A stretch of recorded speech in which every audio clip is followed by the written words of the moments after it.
Good morning, all. Thank you. I thank the organizer for giving me this opportunity for presenting my work on AtC-AtG conference. So I am Deeksha, working under the supervision of Professor P.K. Mudli uh, at IIT Delhi.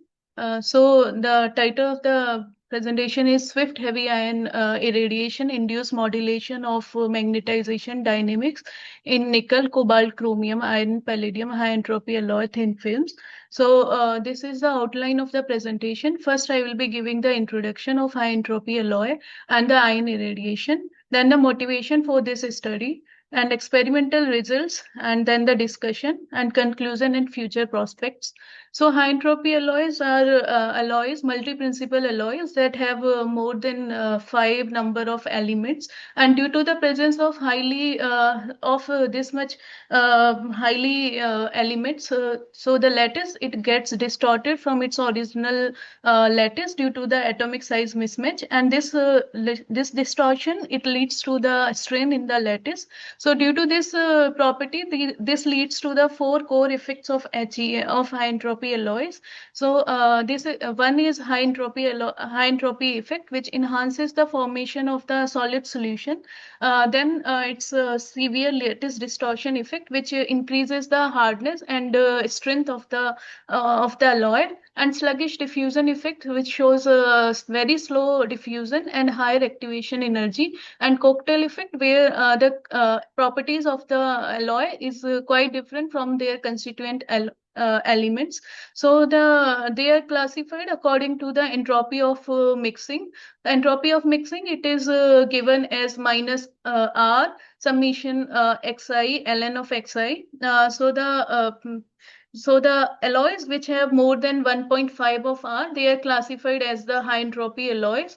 So and there have been very interesting properties like corrosion resistance, high thermal stability, and they are lightweight and have a high radiation resistance, high hardness, and high yield strength. Recently, they have attracted attention for the spintronics applications like COCR and FE-Ni based alloys have been explored for the soft magnetic applications, and high entropy alloys COFeB bilayers have been shown to have high spin-all effect, and they are also shown to have highly as the efficient spin orbit torque source. So recently, thin films of NiCoCr iron palladium have been deposited, and we have shown that they show the spin gapless semiconducting properties. And this thin film they are deposited using the NiCoCr iron palladium target, which has been prepared using the arc milling, and then EV evaporation system has been utilized for deposition of the thin film. And there is a Swift heavy ion irradiation facility at IUAC New Delhi, India. So this facility has cesium sputtering, which caused the silver 7+ ions at the energy of the 100 MeV. So they are beamlines. So we have done the irradiation in the mad science beamline using the 100 MeV silver 7+ ions, and the influences used were 1 into 10 to power 12, 1 into 10 to power 13, and 10 to power 14 ions per centimeter square.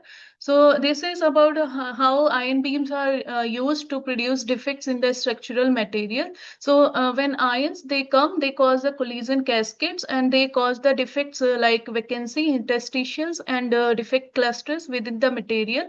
After they are created, they can migrate, agglomerate, recombine, and dissociate. So when depending on the energy of the ions, the stopping power and the energy deposition mechanism can be nucleus stopping or the electronic stopping, as we are dealing with the very high energy of ions having greater than 100 of MeV. So we are currently mostly interested in the electronics stopping, where it can be explained by the thermal spike models, where ions they create track, and they tracks within nanometer sized diameter, and this these energy deposited, it instantaneously released to the lattice in the time frame of around picosecond, and these cause defects in the material, and also they can sometimes cause the thermal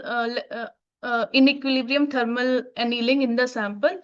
So in our case, we have then studied the stream simulation to determine the energy loss of 100 MeV silver 7 plus ions. So we can see from this figure that the nucleus stopping is comparatively smaller compared to the electronic sputtering, and the ions, they come to stop at the range of around 16 microns. So they are not, and the thickness of the film, which will be discussed in the next slide, is around 148 nanometers. So the ions, they will not be stopping within the thin film, but they will be stopping within the substrate. And here the dE by dx is very less compared to the threshold for the amorphization of the metallic medium. So we do not expect any amorphization of the thin film after the ion irradiation. And the thermal spike model, this can be used to understand the modifications that happen in the material, and this has been irradiated at these three fluences. So structural analysis has been done using Rutherford backscattering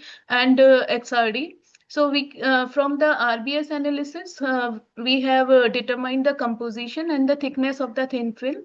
Thickness is expected to be around 148 nanometer, while the elemental composition is 21% nickel, 21% cobalt, 23% chromium, 21% iron, and 14% palladium.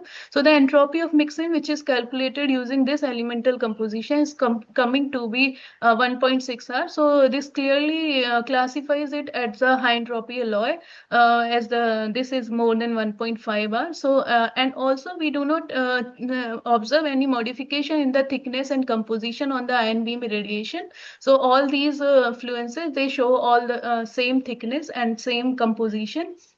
XRD analysis shows the formation of the 111 oriented NiCoCr iron palladium thin film, and this peak, it has been fitted with the pseudo-void function to extract the crystallite size and microstrain. So we can see that the crystallite size, it is increasing as a result of ion irradiation, while microstrain is releasing from the sample as a result of the high energy of the ions.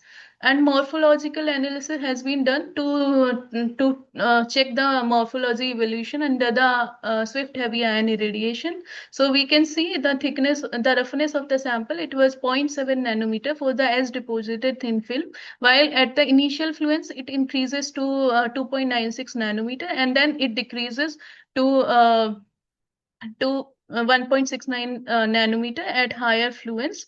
So this can be understood like at the initial fluence, we can understand it as a increase in the roughness as a result of the single ion impact, as a result of the track formation. However, at the higher fluences, these ion tracks, they overlap, and the smoothing of the surface, it happens. So magnetization measurements are done to check the evolution of the saturation, magnetization, and coercivity as a result of ion irradiation.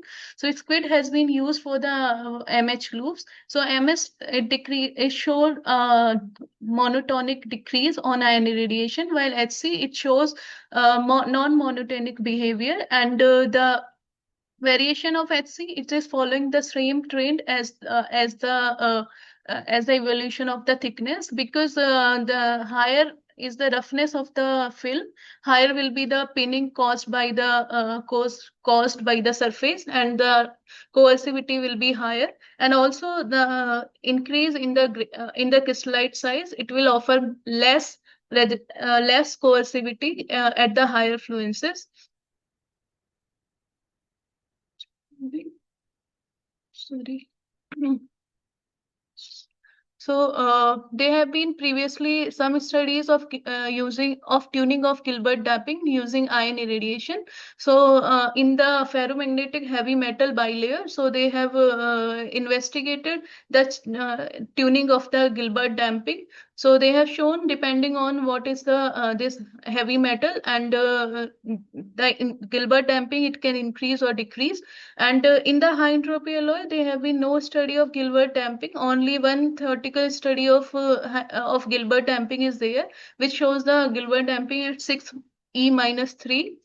So this particular alloy, it has shown the spin gapless semiconducting properties, which are interesting for the spintronics applications. So it has shown nearly temperature independent low conductivity, relatively low and almost temperature independent charge carrier concentrations, quantum linear magnetoresistance, low anomalous Hall conductivity, low value of thermoelectric power. So these properties classify it as the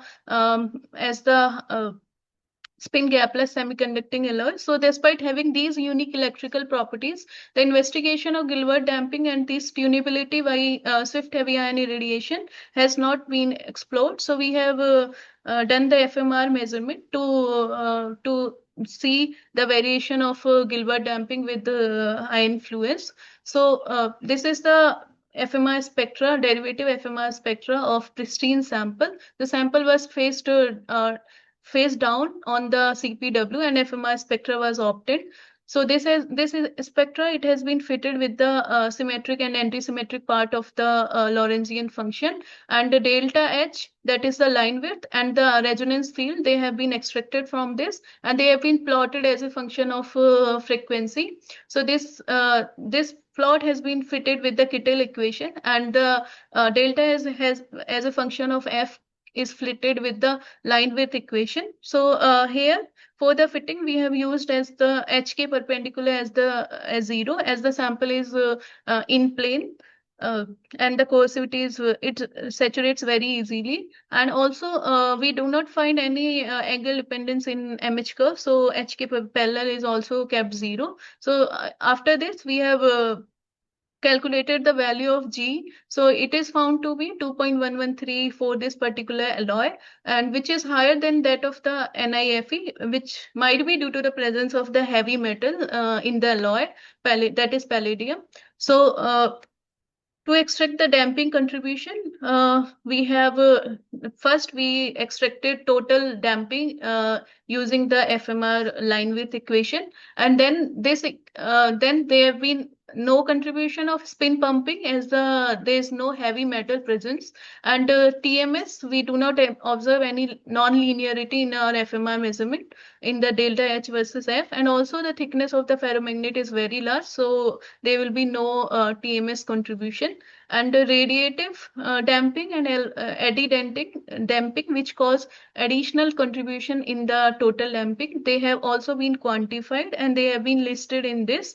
So after deducting all these extrinsic contributions, we have seen that the intrinsic value of alpha, it decreases to almost 50% after the ion irradiation. So this can be because of the there have been studies like ion irradiation, they cause segregation effects. So in the high entropy alloys, so after the ion irradiation, there might be segregation of palladium from the lattice. So this might cause decrease in the Gilbert damping after the ion irradiation. So summary is that we observe increase in the crystallite size on ion irradiation. Saturation magnetization, it shows monotonic decrease with the increasing fluence, and AtC shows the non-monotonic decrease, which is correlate to the surface roughness. And ion irradiation, it leads to the reduction of the Gilbert damping by around 49% to 31%. So this could be ascribed to the defects and segregation induced by the tuning by the Gilbert damping. So in future, these high entropy alloy ferromagnets can be combined with the high SOC heavy metals for the spintronics devices. So thank you so much for your attention. I am thankful for my supervisor for supporting me during this work. So thank you so much.